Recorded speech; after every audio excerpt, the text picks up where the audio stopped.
नमस्कार, डिजिटल आदिवासी पोर्टलवर पुन्हा ॲपल स्वागत आहे. पाहूया आजच्या बातम्या. महिलेवर लैंगिक अत्याचार करून गंभीर दुखापत करीत तिचा खून करणाऱ्या युवकाला 12 तासाच्या आत पोलिसांनी ताब्यात घेऊन गुन्हा उघडकीस आणला आहे. स्थानिक गुन्हे शाखा व विसरवाडी पोलिसांनी संयुक्त कामगिरी करीत आरोपीला जेरबंद केले आहे. धडगाव येथील नगरपंचायतकडून नवीन कर आकारणीस तात्पुरती स्थगिती देण्यात आलेली आहे.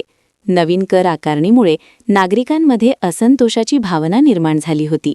त्यामुळे शिवसेना शिंदे गटाच्या पदाधिकाऱ्यांनी आमदार चंद्रकांत रघुवंशी यांच्याकडे धाव घेत दखल घेण्याची मागणी केली होती.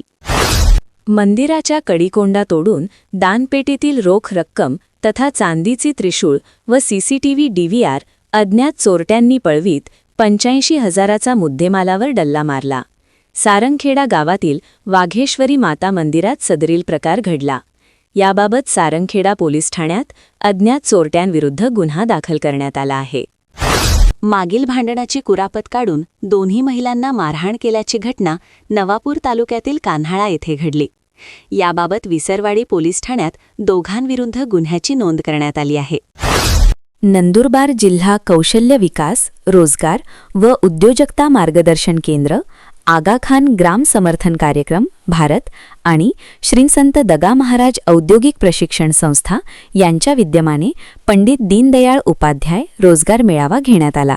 या मेळाव्यात शेकडो बेरोजगार तरुण तरुणींना नोकरी मिळाली आहे.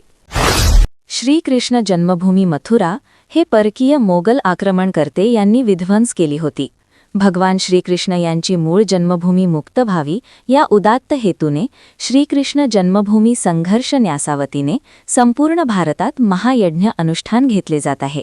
त्या अनुषंगाने नंदुरबार जिल्हा न्यासातर्फे दिनांक 26 ते 28 फेब्रुवारी असे 3 दिवसीय मथुरा गुणगौरव महिमा कथा मोठा मारुती मंदिर येथे दुपारी 2 ते 5 आरोग्य क्षेत्रात केलेल्या उत्कृष्ट आणि उल्लेखनीय कार्याची दखल घेत धडगावचे तालुका आरोग्य अधिकारी डॉक्टर कांतीलाल पावरा यांना मुंबई येथे राज्यस्तरीय सन्मान व पुरस्काराने गौरवण्यात आले.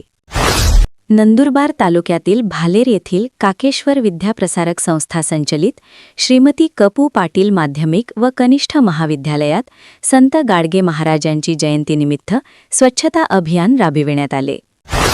नंदुरबारमध्ये भरविण्यात आलेले मिनी सरस जिल्हास्तरीय विक्री व प्रदर्शन नंदिनी महोत्सव हा केवळ बचत गटांचा मेळावा नसून ग्रामीण महिलांच्या आत्मसन्मान व कौशल्याचं प्रतीक असल्याचं प्रतिपादन खासदार गोवाल पाडवी यांनी केले. नंदुरबार येथील मर्चंट्स को-ऑप बँकेट फॅकिंग मशीन सुविधेचा शुभारंभ बँकेचे संस्थापक अध्यक्ष किशोरभाई वाणी यांच्या हस्ते करण्यात आले. राज्यस्तरावर नंदुरबार जिल्ह्यातील आरोग्य विभागाने उत्कृष्ट कामगिरी बजावल्याने अधिकारी व कर्मचारी यांचा आरोग्यमंत्री ना. प्रकाश आंबेडकर यांच्या हस्ते पुरस्कार देऊन महाआरोग्य सन्मान करण्यात आला.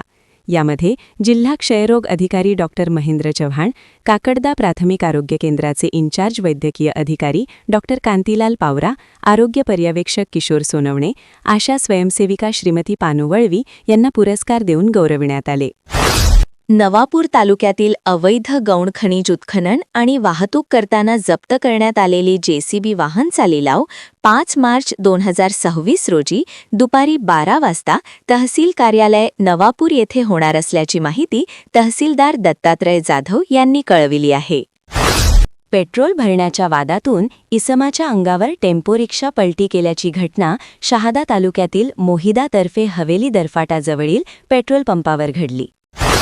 नंदुरबार जिल्ह्यातील नागरिकांच्या तक्रारी आणि अडचणींचे तातडीने निराकरण करण्यासाठी जिल्हा प्रशासनातर्फे राबविण्यात येणारा जिल्हास्तरीय लोकशाही दिन येत्या 4 मार्च 2026 रोजी जिल्हाधिकारी कार्यालयाचा रंगावली सभागृहात दुपारी 1 वाजता आयोजित करण्यात आला असल्याची माहिती जिल्हाधिकारी डॉक्टर मिताली सेठी यांनी कळविले आहे.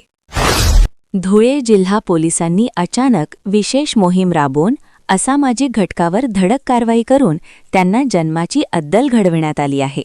विशेष म्हणजे ही मोहीम सुरूच राहणार असल्याने गुन्हेगाराची झोपच उडालेली आहे. तळोदा नगरपरिषद क्षेत्रांतर्गत सुरू असलेली विविध विकासकामे जलद गतीने आणि उच्च दर्जा राखून पूर्ण करण्यासाठी आज 23 फेब्रुवारी 2006 रोजी दुपारी 12 वाजता नगरपरिषद कार्यालयात एका विशेष बैठकीचे आयोजन करण्यात आले होते. सदर बैठक तळोदा नगरपरिषदेच्या नगराध्यक्षांच्या अध्यक्षतेखाली पार पडली. नंदुरबार आगारात 14 नवीन बसेस दाखल झाल्या आहेत, तर मुदत संपलेल्या 22 बसेस स्क्रॅप करण्यात आल्या आहेत, अशी माहिती आगार प्रमुख संदीप निकम यांनी दिली. नवीन बसेस आल्या, पण तुटवडा कायम असून जुन्याच बसेसवर प्रवाशांचा प्रवास सुरू आहे. मुदत संपलेल्या बसेस सेवाबाह्य असून आणखी नवीन बसेसची आगाराकडून मागणी करण्यात आली आहे. केंद्र सरकारने 2015 लघु उद्योगांना प्रोत्साहन देण्यासाठी प्रधानमंत्री मुद्रा योजना म्हणजेच PMMUDRA सुरू केली. या योजनेअंतर्गत स्वतःचा व्यवसाय सुरू करू इच्छिणाऱ्या किंवा त्यांच्या विद्यमान व्यवसायांचा विस्तार करू इच्छिणाऱ्यांना सरकार अत्यंत कमी व्याजदराने कर्ज वाटप करण्यात आली होती. गत 10 वर्षात वाटप झालेल्या कर्जाची परतफेड झालेली नसल्याने जिल्ह्यातील राष्ट्रीयकृत, खाजगी, स्मॉल फायनान्स आणि ग्रामीण बँकांवर तब्बल 350 कोटी रुपयांचे कर्ज वाढले आहे. जिल्ह्यातील 31,000 युवकांकडे ही कर्जे थकीत आहेत. ST महामंडळाकडे निधी अभावी थकीत वेतन देणे कठीण झाले असताना शासनाने तातडीने 100 कोटी रुपयांची तरतूद केली. परिणामी फेब्रुवारी महिन्याच्या थकीत वेतनवाढीचा हप्ता कर्मचाऱ्यांच्या खात्यात जमा झाला. हा केवळ आर्थिक दिलासा नसून तो शासनाच्या संवेदनशीलतेचा आणि बांधिलकीचा प्रत्यय आहे, असे प्रतिपादन मंत्री प्रताप सरनाईक यांनी केले आहे. एकात्मिक आदिवासी विकास प्रकल्प नंदुरबार अंतर्गत शासकीय आदर्श आश्रमशाळा खामगाव रोड नंदुरबार येथे सन 2026-27 या शैक्षणिक वर्षात इयत्ता 5वी मध्ये प्रवेश घेण्यासाठी प्रवेश प्रक्रिया सुरू झाली असून 10 मार्च 2026 पर्यंत प्रवेश अर्ज प्रकल्प कार्यालयाच्या शिक्षण शाखेत जमा करावे, असे आवाहन एकात्मिक आदिवासी विकास प्रकल्पाचे प्रकल्प अधिकारी डॉ. चंद्रकांत पवार यांनी एका शासकीय प्रसिद्धीपत्रकान्वये केले आहे.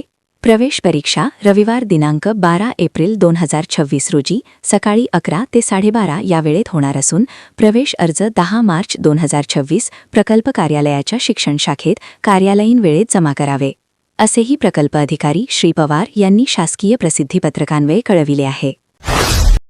अशाच नवनवीन बातमीसाठी आपल्या YouTube चॅनल डिजिटल आदिवासी पोर्टलला सबस्क्राईब करून घ्या.